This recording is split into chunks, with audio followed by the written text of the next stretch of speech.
What is up, thall enjoyers? My name is Chris, and I am the lead developer on thallamp, and Buster and the guys at Home Audio asked me to do a little tutorial explainer walkthrough video, show you some of the tips and tricks, the ins and outs, maybe give you a little insight into what's going on under the hood, and some kind of best practices for how to use thallamp. So let's skip the usual YouTube bullshit and get right into it. So this is thallamp, and originally, for a little bit of background, Buster wanted a recreation of the HLB album Ashen's tone. And I got to a point where that sounded really good, and we kind of started adding things to make it more fun, more interesting, instead of just being like completely one tone. So for a little demonstration here, I've got the stems of the Ashen album, and then I've got DIs from part of it, from Buster. And I've got it set up so that I've got thallamp on these two DIs from the actual album, and then I've got the actual album stem. So I'm going to solo thallamp. These are basically default settings, except I've even turned off the shape section, which I'll explain all this in detail, I promise. This is basically just out of the box, added a little gain to more closely match the original gain of the album. And so let's hear it. So this is the original stems of the album plus thallamp. I also have a little bit of a limiter just to kind of bring it up to the same sort of level as where the original stems are, because the original stems are pretty limited.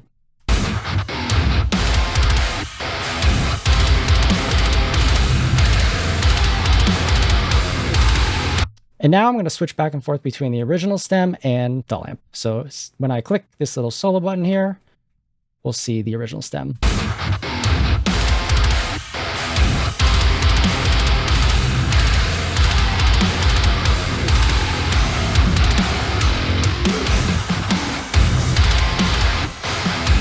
So you can hear the original stem's a little bit brighter. So let's listen to these in solo, and I'll talk about it a little bit. So here's thallamp, sorry.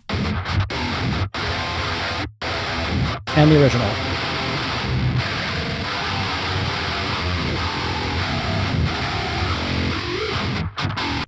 So originally I got it pretty much exactly to the album tone, and we ended up making some adjustments to the overall frequency shape to make it a little more general.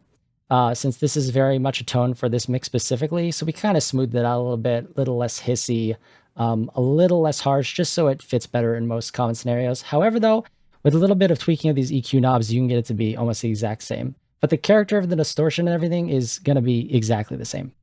So we're going to go through the amp in sort of signal chain order, so the order that the audio is processed in the amp.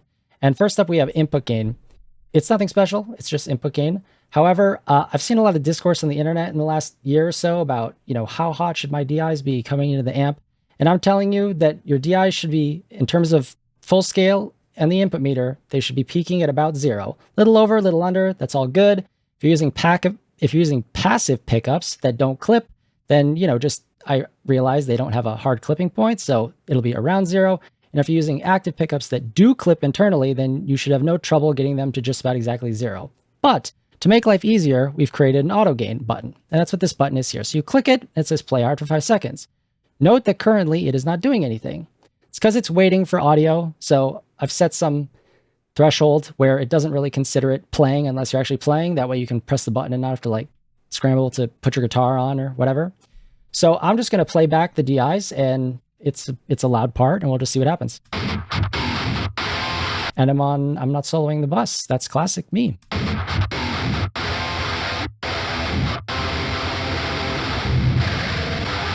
So I ran it, and it set the gain to 0 because the DIs were already clipping. So let me do a demo of what that would look like maybe if the DIs were not already normalized. All right, I've got my trusty guitar here, trusty noisy ass guitar. Yeah. And so we'll show you an example of what this looks like. So I'm just going to play.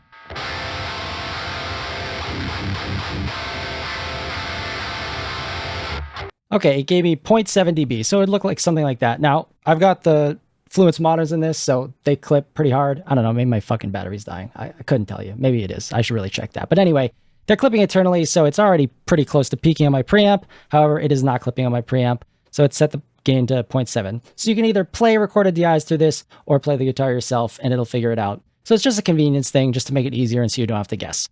All right, next up we have the tone match section. Now, if you know anything about Buster's production style, he likes to do a lot of EQ matching, and that applies to DIs as well.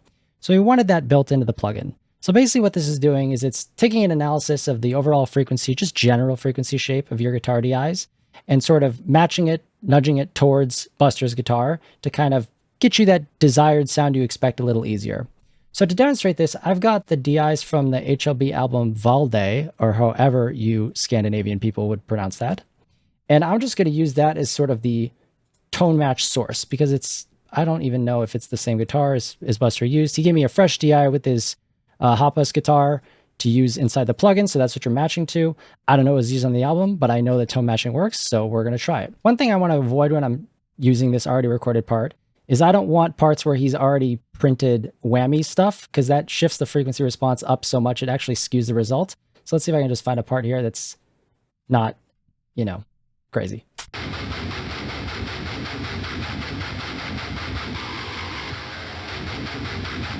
Let's try this part. Again, we're going to go to thall amp. We're going to click listen.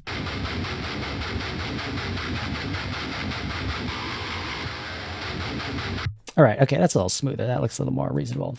So now the amount knob adjusts how much the EQ is getting applied. So let's go back to the fun part here and we'll play with the knob and see what it sounds like.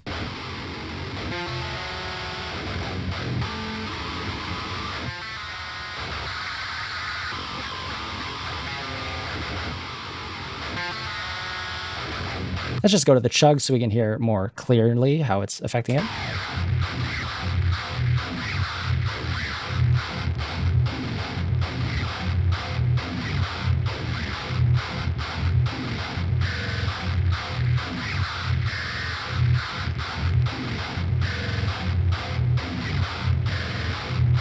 So I have generally found that between 20 and 40% is a pretty good number. Now, the smooth knob effectively smooths out the frequency response. Again, generally leaving this pretty high. I would find an amount that you like, and then I would kind of play with this. But for me, I generally leave between 70 and 100. You really can't go wrong setting it at 100, so that's kind of a good place to start. It's going to sound the least weird, most likely. So anyway, we've got that. What you can also do here now is you can save these tone profiles. So if I click this button and I save Valde, it will save this profile. And now, whenever I go in here, I've saved one called flat before. I can click that and it'll load it. The reason this is important is because these normal presets, the presets that you can save and the factory presets that come with the plugin, do not load this because it really wouldn't make sense to. This tone profile is for your guitar, you're playing, right? So that's really unique to you. So when you're flipping through presets, this doesn't change because this is for you and your guitar, but it's going to make it so that all the presets react more the way that we sort of expected them to. So that's kind of the motivation behind this. And if you click the X, it resets it, but then I can just go back and load the profile again. So that's the tone match section. Up next, we have the shape section. And this is probably my favorite part of the plugin, that and the pitch section, but shape, it's something special.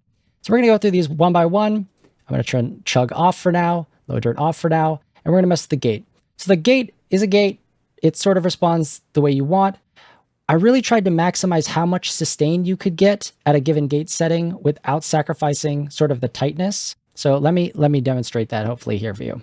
I've got the gate here set at about -50. I've got my trusty guitar. It's only in drop C though, because I'm not fucking thall enough. Maybe I'll get there one day. So I'm just gonna play a power chord and we'll see how long it lasts, and then we'll do some chugs.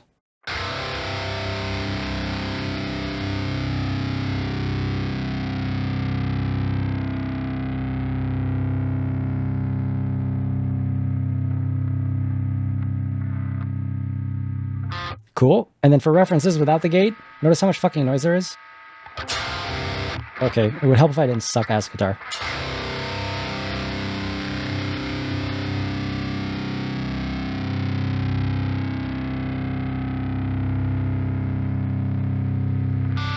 Pretty good sustain and still no noise. Let's do some chugs.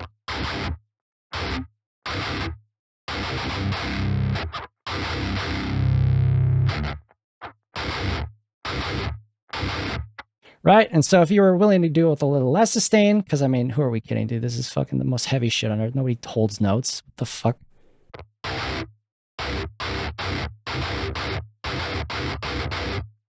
It's pretty tight. So you get the sustain, you get the tightness. It's great. So once you have your gate dialed in, now we can mess with the real fun setting. So the first thing is a thing we got called low dirt. This was a bit of sort of like pre-distortion, low-endy, fuzzy processing that Buster designed for me, and then I implemented in the plugin, and he wanted it in there, so we did it. So let's listen to what it sounds like again on these chugs, just because I think it sounds hilarious on these chugs and the thall ADIs.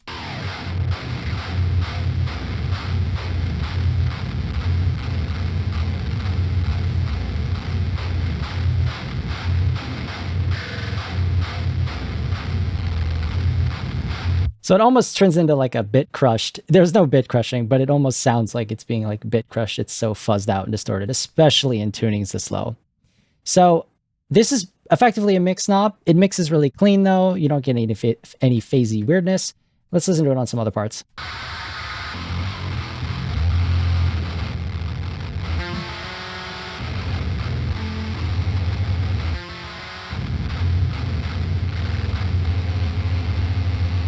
All right, so that sounds absurd, but we're going to revisit that in a second, because obviously at these extremes, it's a little too much. But below 50, it can be pretty nice. We'll get back to that. So for now, I'm going to turn that off. For the record, 0% on that is off, like not processing, off. Same with the gate. Negative 100 is off, no gate at all.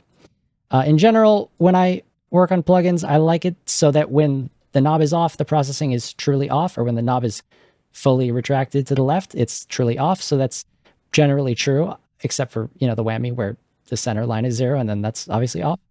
So let's talk about the chug processor. So one of the issues with getting tight, cool guitar, and by tight, I don't mean like, Tuco Salamanca tight. I mean like tight, like jun tight, is that generally people use pre-distortion pedals like Tube Screamo style stuff, and that gets rid of a lot of the low end. So it adds kind of a nice pick attack, and it makes it feel tighter, but it gets rid of a lot of low end. So I had this idea to make a processor that sort of accentuated pick attacks without getting rid of low end after pick attacks. And that's effectively what the chug processor does. So let's listen to the chugs, of course. I'm sorry, but we're going to be listening to chugs for like 20 more fucking minutes here. So it's what it is. So let's listen to that. What I would do to set this processor is set this parameter, is I would probably record something heavy, something with a lot of like palm muted pick attacks, and I would turn up the chug a lot, maybe to like 80, and I'd play it, and I'd mess with the frequency control. The frequency control is basically setting the cutoff of what you're saying is low end that you don't really want to hear during pick attacks. So let's do that now, listening to these palm mutes.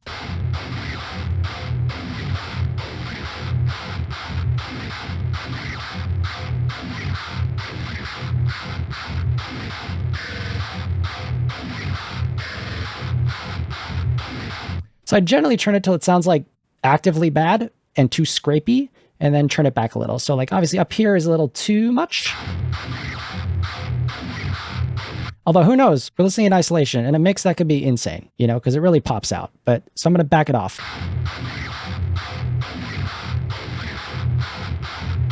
And then from there, you take the chug knob back down to 0, so it's not doing any processing, and we're just going to turn it up until it sounds cool.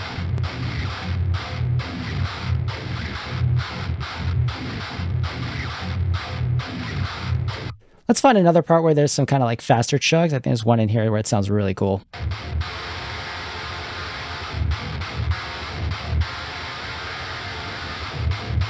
So listen to the juns. All right, I'm going to turn it off. So it's kind of like flabby and floppy, and then we turn this up. Let's really exaggerate it. Off.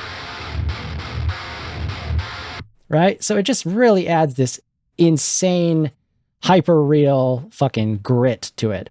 Now, I said I would talk about everything in signal chain order, and I have maintained that I am. The low dirt is before that processor. So if we were to say turn up low dirt a little too much, but have the chug on, you might get something like this. So I'm going to turn up low dirt on these chugs. I'm going to say chug like 1,000 times, aren't I? Holy shit. Let's turn it up so it sounds bad.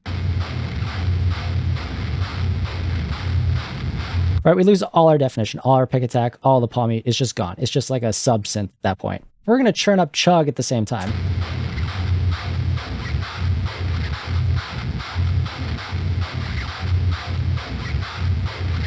I mean, is it nasty? Yeah. Does it sound cool? Fuck yeah. It sounds dope. So that's kind of a cool way you can use those. And again, everything is super automatable and smooth, so you can turn these things on and off for really creative sound design things, especially music like this. Like, go fucking nuts with it. It's super cool. All right, so the next section is the pitch section. And this is something Buster really wanted in here. And he really wanted to deal with some of the issues he's had with other plugin-based pitch effects, especially for playing live, and especially for like rendering out drop-tuned and up-tuned stuff. So the pitch section here comes with two main features. We got the normal, we call it the whammy. It's just a pitch thing, and that's what this sounds like. It's just a pitch shift effectively. That's what this sounds like.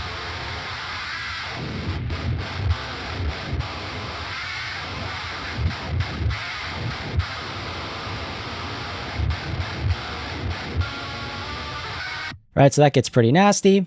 And then we've got this thing called thicken.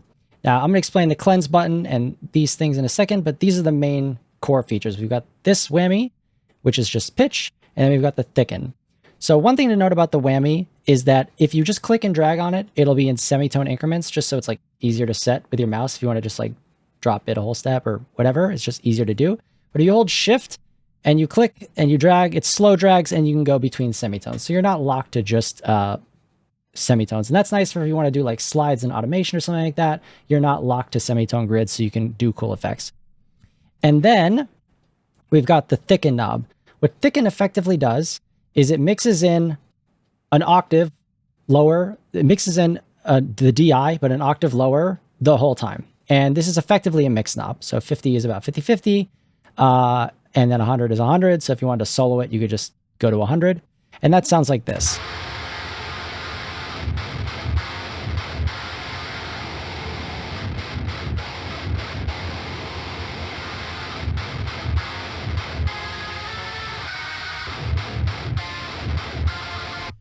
Now, something that I ended up wanting to add was this parallel mode.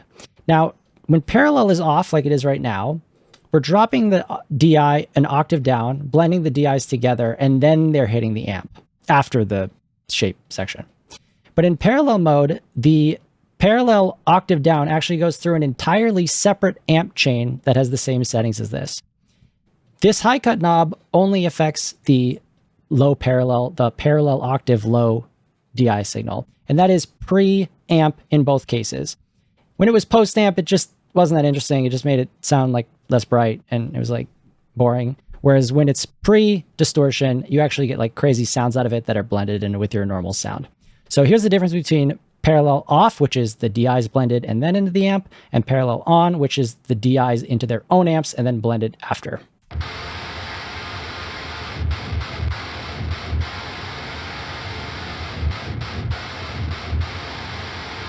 Sounds nasty. All right, let's just do the chugs too. It's a little easier to hear.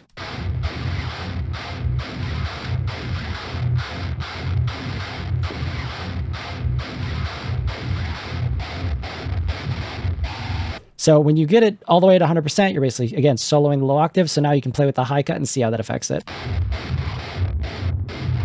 So if you like really low pass it, it gets kind of just like weird noises, but it's fun to mix in.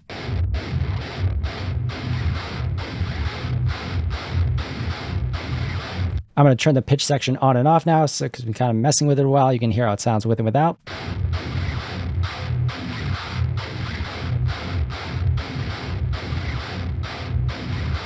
So obviously that sounds pretty insane. And again, just for reference here, I'm going to turn these sections off. This is where we started.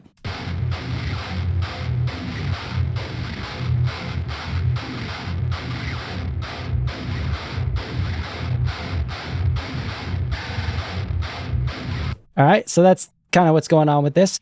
The cleanse button is something Buster also wanted in. Basically, it means that if the cleanse button is on, whenever you move the whammy off 0, it disables low dirt, thicken, and high cut, obviously, because high cut is part of thicken, so it doesn't do anything. And the reason for that is so you can have like some crazy settings with low dirt up and a parallel octave and all this stuff, but if you want to just automate up an octave higher and have all that just drop out, and then as soon as you automate it back down, it like slams back down into this heaviness, it's really easy to do, and you don't have to do like 4 lanes of fucking automation to make it happen. So it's just something he wanted, and just makes some really wild effects a lot easier to pull off in your DAW without this like nightmare automation lane nightmare. Because if you're anything like me, I fucking hate automation. It's such a pain. It's such a pain. The last feature in the pitch thing is something that I've never really seen in any other plugin, and I know why, but I really wanted it in here. And shit, maybe it's too confusing and everybody hates it, but I guess we'll see. You can tell me. And that is basically a latency compensation button. Now, you might be sitting there going, but Chris, I use other amp sims and they have pitch shifters and they don't report any latency to my DAW. They're 0 latency. Unfortunately, they're totally fucking not, and neither is this. The reason they don't report it to the DAW is because when you're doing the type of pitch shifting that we're doing, or using the methods that we're using, which are the same as probably most, if not all, low latency pitch shifters, the latency is not really that deterministic. For technical nerd shit reasons, don't worry about it, but that's the reality. There is a pseudo latency, but there is not like a this many samples latency. Now, because we have this, so it is mixing in a lower octave with the thicken control in parallel with the original signal, I really wanted a way to at least report some of that latency, or the kind of average latency, to the DAW so that it could keep it in time with the dry signal effectively. So if you're doing heavy palm mutes and you've got a low octave, it's going to make it so that those pick attacks and stuff line up better, and it just sounds tighter. It also means that when you print, so say you just had the amp off and you just wanted to print like the octave down DI to do something else with, put it through a fucking bass amp, I don't know, whatever you want, it would shift it back in time to make it more in time. If you don't report the latency to the DAW, it's not going to do that, and it's just going to be late, and it's not going to sound as good. So we also made it so that whenever you render offline, this is automatically enabled to tighten it up. We still felt it was important to have this, especially for people who render like in real time through hardware or whatever. So it's a little odd button, but you know, it's there. I would just leave it off, or leave it on. It doesn't really matter. The only downside of leaving it on is it makes your dry signal delayed. So if you're like really sensitive to latency, I would leave it off. If you don't care, I would leave it on. Or if you're obviously just like mixing and not actually actively playing through it, I would just leave it on. It's about 7 milliseconds of latency. If you got a really low buffer size, you might not notice, but again, everybody's different. Some people are more sensitive to latency than others. So that's just kind of the explanation of how it works. You can decide what you want to do. But if you're just mixing, I would leave it on, aka like meaning not actively playing through the amp in real time. So that's the pitch section. There's a lot of creative possibilities here. And it's been really fun, especially in the marketing demo song Buster did. All that shit is, there's some crazy whammy crap going on in there. That's all in the amp, and it's super cool to hear. So next up, we have just the amp. You know, it's the amp. And the amp is actually it's really simple. We got a drive knob. And for the record, input gain is not the same as drive. So that's kind of why we made a sticking point about your input being at the right level, and why we made it easy to sort of calibrate your input level, because drive is not input gain. There's multiple stages of distortion, and it's not that simple. So we've got drive. It sounds like this.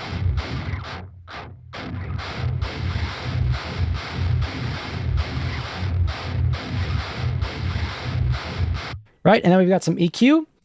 These are just sort of subjectively picked to sound good. They're in a little bit different places meaning in the frequency range than what you might be used to in an amp, but that's kind of because of sort of the content of what we're expecting people to put through this amp and the sort of relevant frequency areas, and also just what sounds good at the amp. So I'll just play with these for a second so you can hear them.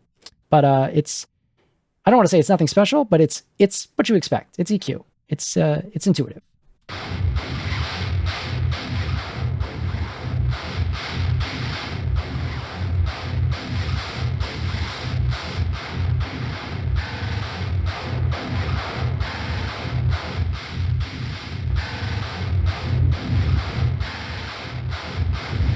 So you notice that low control is quite a bit lower than most amps' low knob. And then we have a mono stereo switch. This effectively means that if it's on a stereo track and you click mono, it will fold down to mono and process it in mono.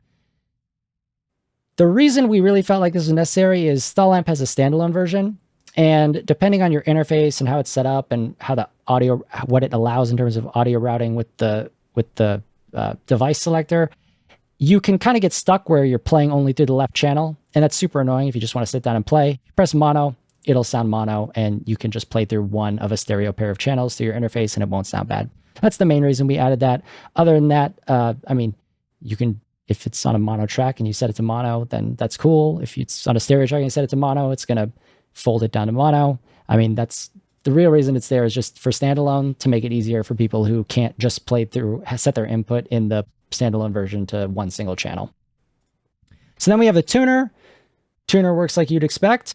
Let me demonstrate. So when you open the tuner, it mutes the sound. I'm playing right now, and it's muted. Gotta love an Evertune bridge, man. I haven't played this thing in 2 weeks, and it's fucking rock solid. So you play. It's a tuner.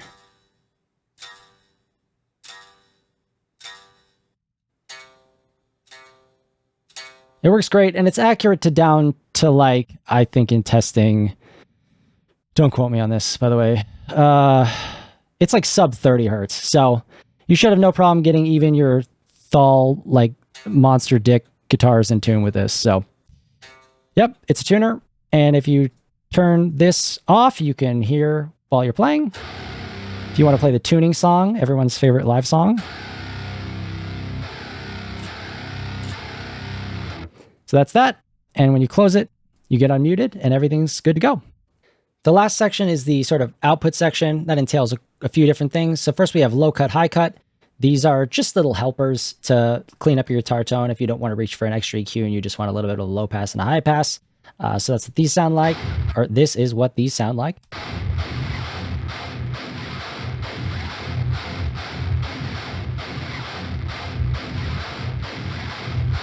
This is especially useful because we're mixing in a lower octave to an already hilariously low sound. So you're probably going to reach for this at least a little bit.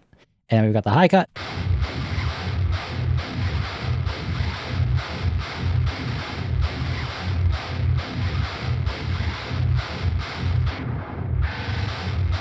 That's just a second order Nyquist corrected high cut, or low pass, you know, high cut, low pass.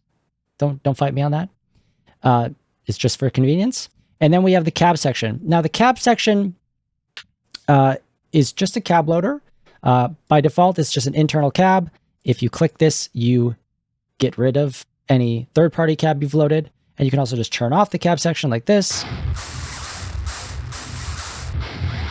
And you can click this button and load a third-party IR, and it'll load fine. One thing to note about the cab IRs and presets, if you're anything like me, and you've had a session where you've had a third-party cab loader in it, and I don't know, maybe you change hard drives or you reformat your computer or whatever the fuck, and you still have this session, but like maybe your IRs are in a different folder now or something like that. I'm sure it's happened to at least one of you. And you load up your session, and the IR loader's like, hey, I don't know where that cab IR is anymore, and I don't even know what it was called, so I can't even remind you what cab IR it was. So eat shit, figure it out, have fun remixing this. Because of that problem that I have run into, I wanted the cab IRs, the actual data of the WAV files, or FLAC, or whatever the fuck you use, I don't care, saved into the state of the plugin and saved into presets. So if you save a preset with an IR that you've made, or you just save the state of the plugin and there's an IR loaded and you lose that file on your disk, it's fine. Yes, it makes the presets a little bit bigger if there's a cab IR loaded, but it's sort of just peace of mind. So that's a special thing to note. I don't know of other plugins that do that. Not to say there isn't one. There very well maybe, but it's just something I really wanted to add in here because that has frustrated me so many times in my life by this point. So then we've got the output section, the final part of the output section. This is just output gain, just to help you trim the output gain and adjust it. And then we've got a lo-fi button just to get that easy, automatable on and off lo-fi sound if you just want to add it as a little effect. So it sounds like this.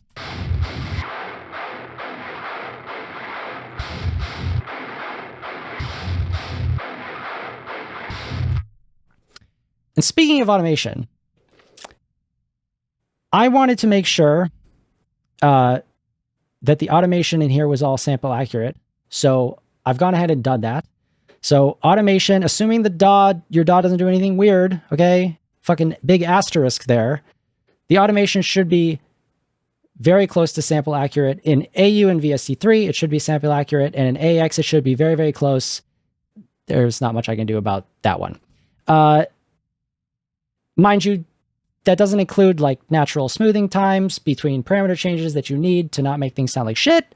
But generally, don't worry about that.